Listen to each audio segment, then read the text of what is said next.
Buenos días. Muchas gracias por esta invitación. Es un placer estar aquí. I'll switch to English given the international nature of this audience. So I'm going to talk to you about generating and shaping novel actions in health and disease. And I will take a little bit of a different approach from what we heard so far. So I will take inspiration from the clinic to go and try to understand how basic mechanisms work in the brain and then go back to the clinic. My presence here was inspired by mutual visits between the Fundación Reina Sofía and our own foundation.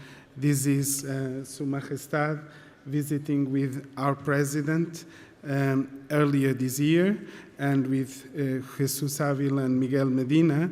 And we really hope that through multinational collaborations in the Iberian Peninsula and other places, we can tackle the problem of the aging brain, which we don't want to admit it, but it is becoming the most important problem for human health.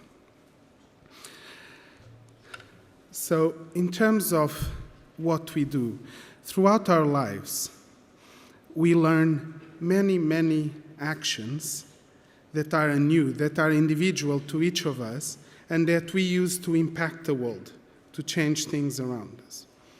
Now, many of these actions, you say, well, you associate a particular stimulus with a particular response, these sensory motor transformations. And these are well studied throughout the history of neuroscience. But many other actions, we actually don't learn in this way. We do, and then we learn the consequences.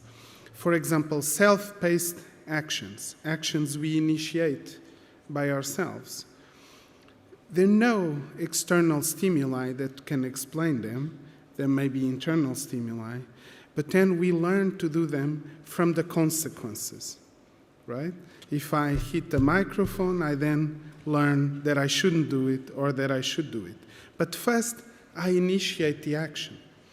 So the concept that we learn from consequence means that first we do a self-paced action, right? So something inside us, we have mechanisms inside our brains that allow us to start something. And then if we encounter something we like, we want to do it again. So we want to retrieve that motor memory and do it again. Now, I think it's very similar for memories, right? We experience something, we store it, and then we want to initiate again that particular memory. The problem of retrieval, which in early Alzheimer's at least, it's so common. So we study this. How do you initiate a self-paced action? How do you then shape it when you know you want to do it and automatize it so you could do it in a wonderful way like that answer over there. Most of what I'm going to talk today will be in this particular species, the mouse, and here's a mouse that has learned to press 8 times that particular lever just based on the fact that there is a lever and every 8th press, a drop of sucrose is delivered over there.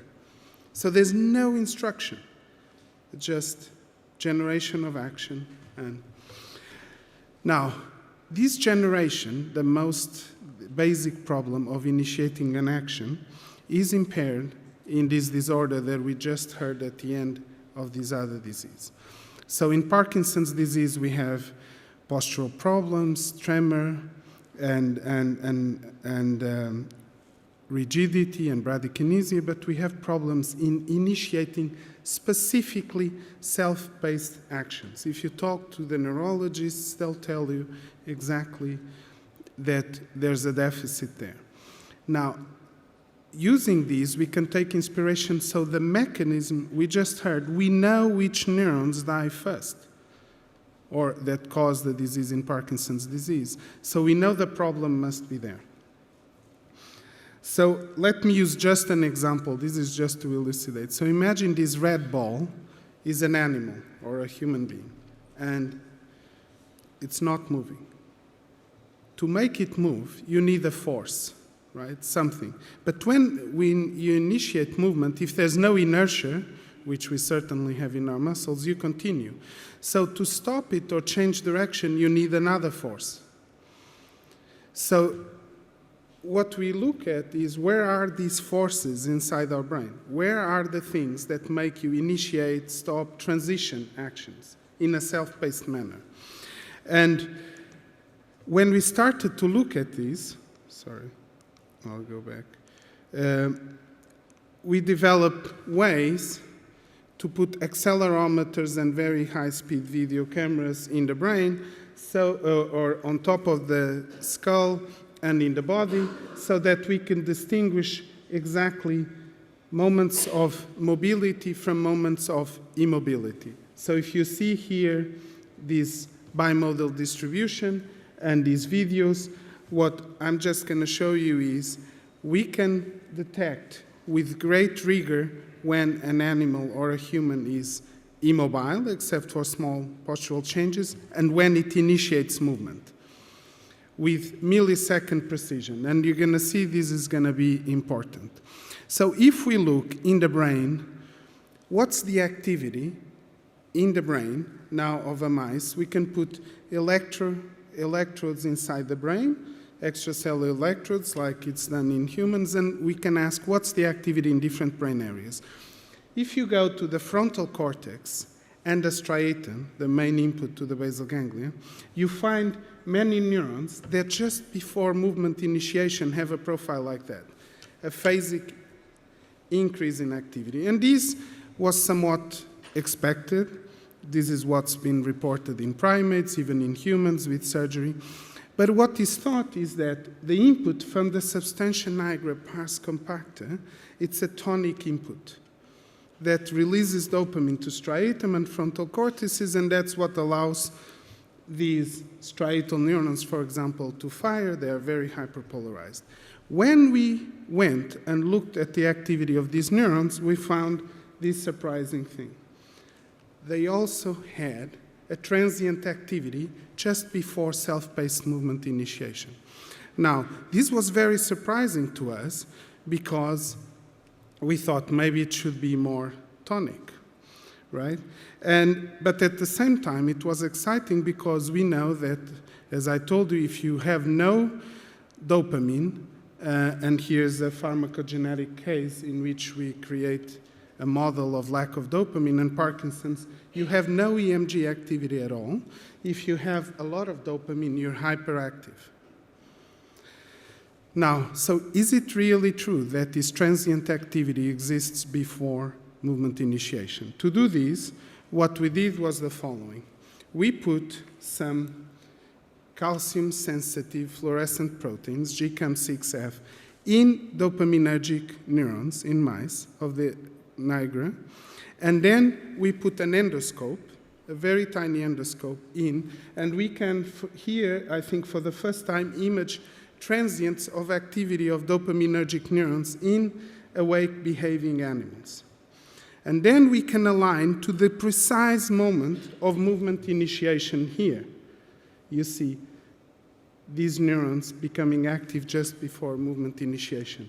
If we look at all the neurons we record, about 30% of the neurons have transient activity between the self-paced initiation. So no wonder that if you lose more than 70% of these neurons, you have then problems in movement initiation. And furthermore, if you correlate this activity before movement with the vigor of the movement initiation, there's a high correlation. Okay, but is this causal? I mean, is the activity important for initiation? To do this, we do a different type of experiment. Now we put a protein using optogenetics, ARCH-T, that when we shine green light, we can turn off the activity of dopaminergic neurons for 5 seconds only, or for 15 seconds. So now we have precise control this is not a model of Parkinson's, of course, but you can shut it off on demand, and I'll just show you a video of what we can do here. This is a dopaminergic neuron identified, being recorded in the nigra. This is a mouse moving around, and at one point I'm going to shine green light, and you will see the neuron stops being active, right? And the mouse goes to a corner and stays there. And after a few seconds, we stop the light, and you'll see a few interesting things. One is sometimes there's rebound excitation, these little bursts, and the animal initiates movement again. So if we look on average what happens to acceleration when we shine green light in the animals that express the optogenetic protein HT in the nigra, you see less movement, but not in control animals. And you can see here, again, in the bimodal distribution, you see the trials in green, the animals, when the laser is on, the probability of being immobile is increased. Now, the peaks are the same, which means actually the movement quality is not different. It's just the probability of being in the state of moving or not moving. But what we want to ask is really the question of, is it important for initiation? So to do this, we do the following type of experiment. We take trials in which for the 300 milliseconds before we turn the laser on, the animal is stopped. So for 1/3 of a second, the animal is stopped, and then we turn the laser on. What happens? What happens is, if the laser is on, so if the neurons are not active, just during that brief period, the animals don't initiate the movement. If the laser is not active, they eventually initiate the movement. Now, we can do also the converse experiment. If the animal, for 300 milliseconds, already initiated movement, and now we shut down the dopamine neurons, what happens? And what happens is they continue to move, not differently. Now, if you have a good eye, you could say, well, but that green line is going down. Could it be bradykinesia? Could it be that they're getting slower? Or could it be that once they stop spontaneously, they have difficulty initiating again? So we analyze these trials in more detail, and you can see here, and actually there's no difference in the quality of movement until the first stop.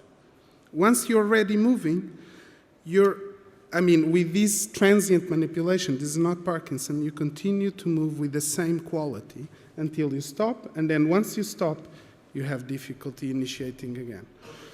If something, the latency to stop is increased. Now, can you provoke it?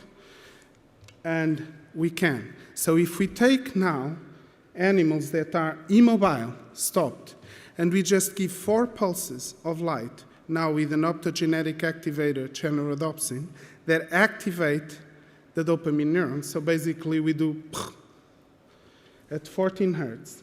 You see, this is sufficient, this is the blue line here, to initiate overt movement that outlasts the brief period of stimulation. So you just transition into movement. If you're already moving, if something, you reorient and you stop briefly, but then you continue. So this means, in our hands, we thought, it really is that this transient activity is gating initiation. Now, what about learned action sequences? So when you do something self-paced, but then you do something else and something else always in the same sequence, then like the red ball, just the first element is important, right? Just the first element is self-initiated. The rest becomes then an automatic sequence. So to do that, we use the task I showed you, where the animal presses 8 times to get a reward. You see that the behavior becomes very organized, and the animals go from the magazine to press. And now we can ask, what's the activity? And again, you see big activity just before the first press, many neurons active. Now, second, third, or up to final, very few neurons active, and in the final, again active. So the dopaminergic neurons are mostly transiently active at the moments of initiation or then termination, which is a new initiation when the animal finishes and goes to get the food. But so this means that if you've trained an action, and for those of you that see Parkinson's patients, if you train an action, once you initiate it, you actually can carry it over. I mean, I'm not saying in late stages of disease, but okay. Now, can we probe if this is necessary, again, just for initiation or also for performance? So what we do now is we put a little infrared beam on the floor, and when the animal crosses these to start the first press, we inhibit the dopaminergic neurons. And what we see is the latency to initiate goes way up, but not in controls. So now they have difficulty initiating. However, if you do the same inhibition, but after the first press, so immediately after the first press that already initiates the sequence, what you see is actually no difference in the number of presses or the interpress interval, so the animals perform. So what I told you so far is that dopaminergic neurons seem to be phasically active during initiations or self-paced transitions of movement, and they seem to be necessary and sufficient to gate that initiation in corticostriatal circuits, not only in spontaneous but also learned self-paced actions. Now, just for the aficionados, many of these neurons are the same neurons that respond to reward. And so we're working on the hypothesis that these dopamine transients can also set up an eligibility trace to know which actions you should do. But okay, what's the impact of these in the circuit? Now, the substantia nigra compactor neurons project mostly to striatum, to the lateral parts of striatum. And in striatum, I told you, you also find many neurons related to initiation. So if we record the activity of these neurons, you can see here a particular neuron that's mostly just transiently active before the first press of a sequence. So again, related to the initiation. Now, of course, we want to know what the inputs to the substantia nigra are, but we also want to know what's the impact of dopamine in the striatum. And if you take a textbook still today of the basal ganglia, what you read is this. Lack of dopaminergic input leads to less positive activation or modulation of neurons in the direct pathway in the striatum, and less activity and more activity of the indirect pathway that's negatively modulated by dopamine. And because the direct pathway leads to disinhibition of the thalamocortical projection and the indirect leads to overinhibition, you have a balance between prokinetic and antikinetic. So basically, the D1 pathway goes down, the D2 pathway goes up, and you don't move, and vice versa when you move. Now, we have new tools to look at these and probe, so we went and looked. What happens during movement initiation? Is it true that it's mostly the direct pathway promoting it and the indirect pathway not? And to our surprise, and we can do so, again, by recordings of photo-identified neurons or imaging, in this case, in the striatum, the activity of striatopallidal or striatonigral indirect and direct pathways. And to our surprise, a similar percentage of neurons of both pathways were active during initiation. And furthermore, with a very similar latency before the movement. It's not like in our hands one was preceding the other. So both pathways were coactive and then proper movement started. So how can you explain this? The answer to this is still elusive, but I'll tell you just one experiment that reveals a bit this. If we inhibit now the activity of the direct pathway neurons specifically, or the indirect pathway neurons specifically, and we do the same experiment during initiation of the movement, we shut them down. This is the control situation. This here is the light on situation. You see the latency to initiate goes way up. So they have difficulty initiating. But for different reasons why. And I'll summarize here why. In the case of the direct pathway inhibition, the animals mostly stop the initiation. And then when you release the inhibition, they continue. These are videos superimposed with the laser off and laser on. And this is a quantification if the animals leave this zone. In the indirect pathway case, when you inhibit in many trials, you abort the initiation. So what does this mean?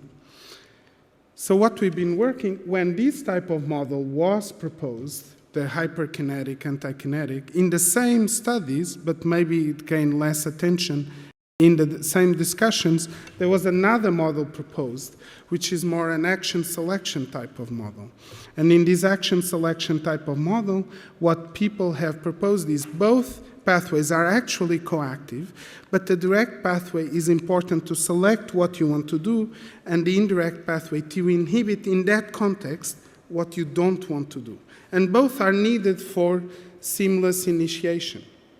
And so we have a lot of evidence that I will not tell you, but we think something like this may be going on in the initiation of self-paced actions.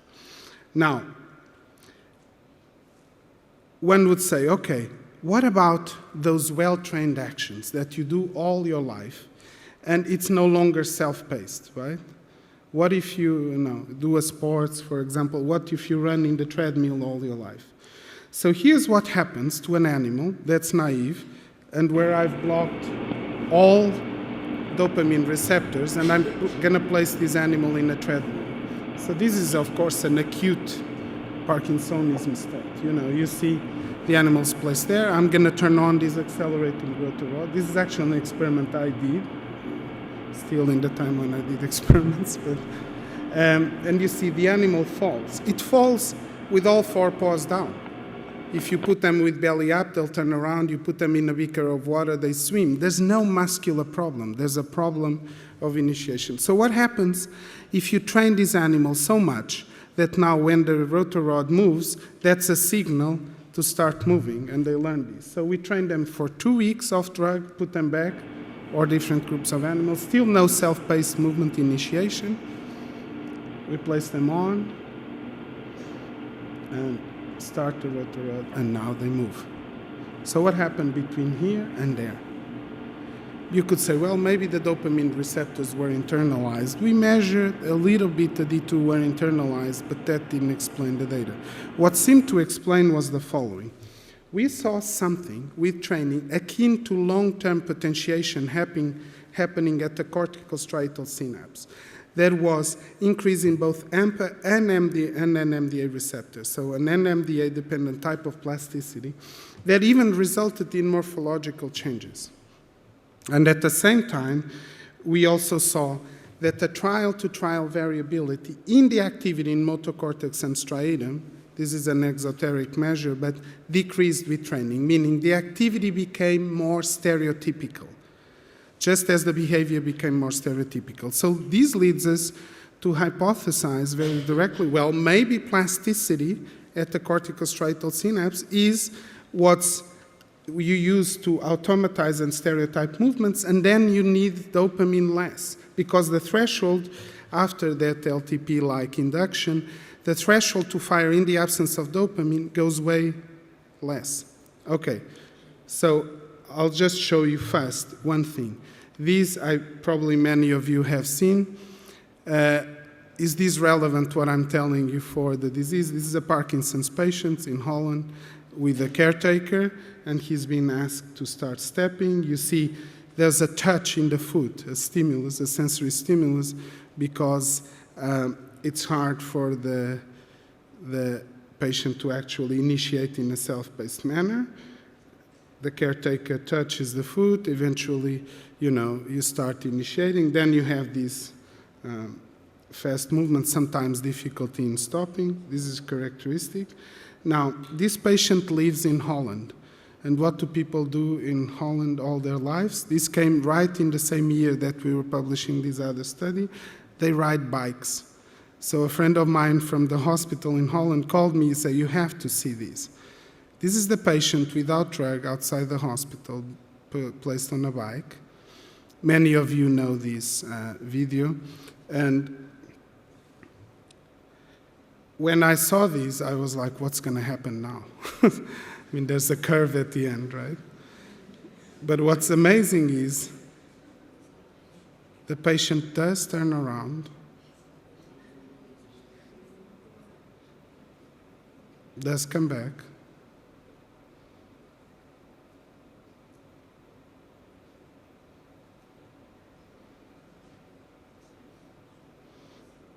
then I was thinking, well, can the patient stop the bike? And apparently yes, right? Jumps off. And now the caretaker says, can you please walk towards the camera? Right? And again, difficulty. Now, I'll mention a bit more towards the end of the talk, but obviously we're interested in how this impacts Parkinson's disease. We used here a trick. The treadmill and the bicycle are a trick because once you start, you get constant feedback, so there's no other initiation. And with Jose Obeso and Ledia, when I presented these results at a meeting, Jose Obeso has had the hypothesis for many years that these lateral nigral neurons are super active when you initiate automatized things, habits, and that actually this makes them, these in humans, even more than rodents, are metabolically active neurons that project all over the striatum. So now we're actually together trying to test Jose's hypothesis in mice and then back in Spain in primates and humans that indeed the overactivity of these neurons in the most habitual initiation of a lot of the things we do in everyday life can actually contribute to disease. But I give credit to him on the idea. Okay, so is the plasticity really necessary for you to select and do whatever you want to do? And so to do this, of course, the rotor rod is not a very good task. So we go back to this operant lever press 8 times, and you see here again, these are all the presses and the head entries plotted in a graph. You don't need to pay a lot of attention, but I don't know if you notice, the behavior becomes very organized after 6-12 days. So the animals do press about 8 times, and they do so faster. But I want to draw your attention to the bottom parts here, these lines going out. This is the coefficient of variation of the movement from trial to trial. So it's, in other words, it's a measure of stereotypy, how equal you are to yourself. And you see it decreases, meaning the movements are becoming more equal. You're selecting a particular pattern as you train. You don't do all the things, you do just one thing.